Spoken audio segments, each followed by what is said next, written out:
whatever you want to call it. Finally got the driver's side fender welded. They look crappy, but it's okay because we're not worried about them. Most of this is going to be cut anyway. Mostly worried about this part, so we're going to clean the upper half of this up and probably cut the rest for the over fenders anyway. But it's coming together. You can see it. You can see the whole thing. Of course, when I got them back, I had to just do a quick mock-up just to see what it is gonna look like. This side still needs to be grinded down as well so that the hood can clear. But something with the bumper. So what I noticed on this one that I didn't have with the S13 is that I'm gonna have to trim up here so that I can actually get both sides to fit. So like if I decide to get this one up in there like that, that's cool, but then you come over here and you can't because it's bumping there and there. So we're gonna have to either space them out or something. We're gonna have to work something out to get these to fit appropriately. I just grinded these down and sprayed it with some clear coat that I forgot was still on there. But sprayed it with a little clear coat for now, just in case I do leave it out. It won't be that bad. But what I was talking about with the hood not fitting because of that weld that was up there, now it's perfectly fine. And the whole front end is looking decent fitment wise. I mean, as good as it's gonna get ever since I adjusted my headlights. So now it'll just be getting this on there. But as you can see, I have all these holes from the rivets that I did on the last body kit, which kind of suck.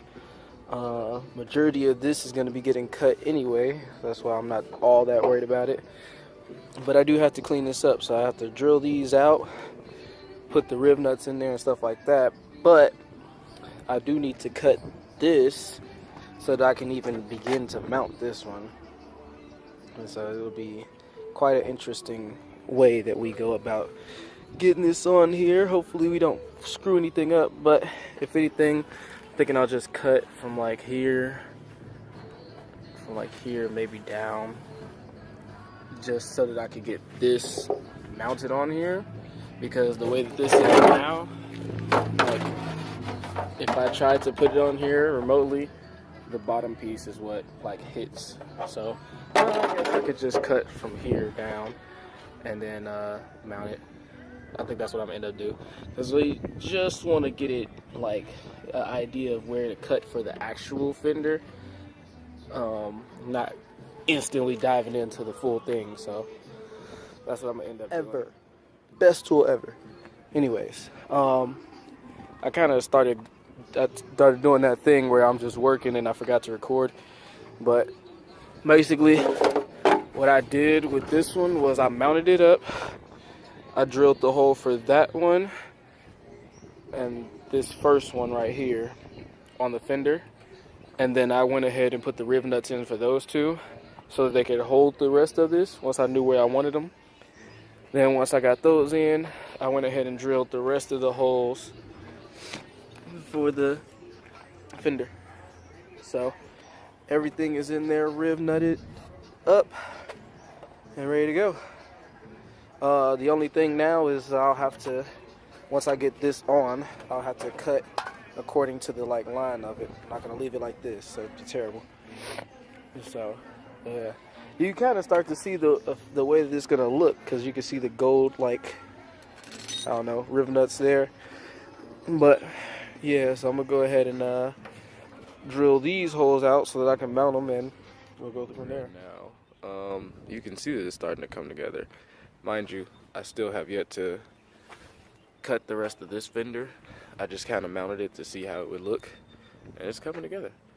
So basically all that's left for this fender is to finish cutting the bottom so that this is, you know, actually replacing the fender, sealing it off with some that stuff. I can't think of what it is, but it's the same stuff that I got under here. So sealing that off, painting it so it doesn't rust, and bondoing this, and then everything will be done on this end. Now, as far as this part down here, I've never really fully understood what was supposed to happen with this. I guess it's because it's an S15 kit, maybe it's different fitment. But there's a gap here. This part lines up with this part, like level wise. So when I do my side splitters, it'll connect these two. I just never knew how to connect these gaps, because if you move this forward, that goes out of fitment. So this is lined up perfectly. But I've always wondered about that. I think it's just because this is an S15 kit, which is fine. I'm not worried about that. Like, I'll cover it up. The other thing is right here. Oh, that's just dust. Okay. The other thing is right here. Like, I can never for the life of me get this stuff to line up with the bumper. So this kind of holds it in. But normally I drill the hole right here and I drill a hole in the back here. So normally what I'll do is push this in and zip tie it. And that'll be the closest that I could get fitment wise, which kind of sucks. But yeah, there's that. So this side is almost near completion. Just got to touch up for this fender, and then the rear arches should be coming in the mail next week. Then I can go ahead and do this side. I mean, at least the side skirt's on there. It's really just the fender jobs. It's keeping it all separate right now. So hopefully today I can get this side done, minus the whole Bondo thing, but get everything cut and looking like appropriate. So that's pretty much what I'll be doing, and then I'll go ahead and work my way over here. I actually bought the stuff to fix this. Well, not bought, but finally brought it out. It's just some more of this stuff. It gets pretty hot outside, so I'm gonna just stick this on there, and then when it gets hot, it'll melt into it. But yeah, can see the progress coming along. You see the car start to like at least look the part. Just don't tell anybody that I don't have an engine in here, but at least it'll look badass when I'm done. So it's day blah blah blah on this front end of the stall.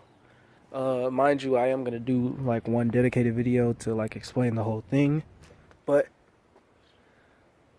excuse me, allergies because of spring season and all that. I just want to show you guys the progress. So I have grounded these down, and this one is, I took the fender off so you can see how I cut it. Just kind of ever so slightly underneath where the bolt holes are and everything like that.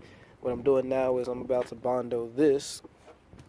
So got a little just body repair kit. I got some sandpaper. Kit comes with the Bondo and the hardener, which you put on here, and then you just sand it down, make it smooth, and paint it, and then that'll be done. And then on this side, I finished putting the kit on and adjusting the fitment. So this side is now on par with that side when it comes to fitment, and I grinded these down as well. So I'm gonna Bondo that. I cut this half, like the S14.5 of the fender. I still got to cut this half. I'm just waiting on my batteries to recharge on the grinder. But yeah, I'm going to cut this half and then Bondo this, bolt the kit back up, and this front end swap will be all said and done. So there's that. Yeah, I guess I'll go ahead and get started on this. It's pretty simple on the whole Bondo thing, but yeah, you can kind of see just how this whole thing is coming together. And like I said, I'm going to make a video that just underlines this whole process as a whole, and throw that out there. No work that I've done. Not really trying to get this gap. It's mostly this part that I'm focusing on. But first what I'm seeing, I mean, it's pretty smooth now. I'm probably going to hit it with another thing is sanding real quick. But basically what I did was I put the Bondo on there, and I don't have the actual sheets, but I used this, which is 80 grit first to sand it down, and then after the 80 grit I hit it with some 180 grit. And what I'm about to do is go hit it with the 320 just to like finalize everything. so that it could be like really smooth. Like it's smooth now, but it's gonna be like really smooth. And then after that, I'll paint it. And well, I won't paint it like no time soon. I'll probably just mount the fender back on there and move to the other side and start spreading it on this side. But dang, I got spiders on the car now. But yeah, I was just gonna go ahead and show that real quick. So, as everything is all said and done, this is basically what the finished result is going to look like before paint. Because mind you, I'm going to paint the whole car at the same time, so pretty much what it's going to look like. But I went ahead and rebolted up the fender and the front bumper and everything like that, so that's pretty much what it ends up looking like. Of course, there'll be different wheels and stuff like that. But yeah, that's pretty much it. And then on this side, I've already laid it down. I'm just gonna let it dry for like an hour or so, then start sanding that side down. And I already finished the cut, so finishing that up will be the end of this front end swap and bolting everything back up, of course. But yeah, so that's pretty much how to get the fenders on and get all this stuff straightened out. And like I said, I'll be making another video that covers the whole thing as like a review type of thing. So, thanks for watching.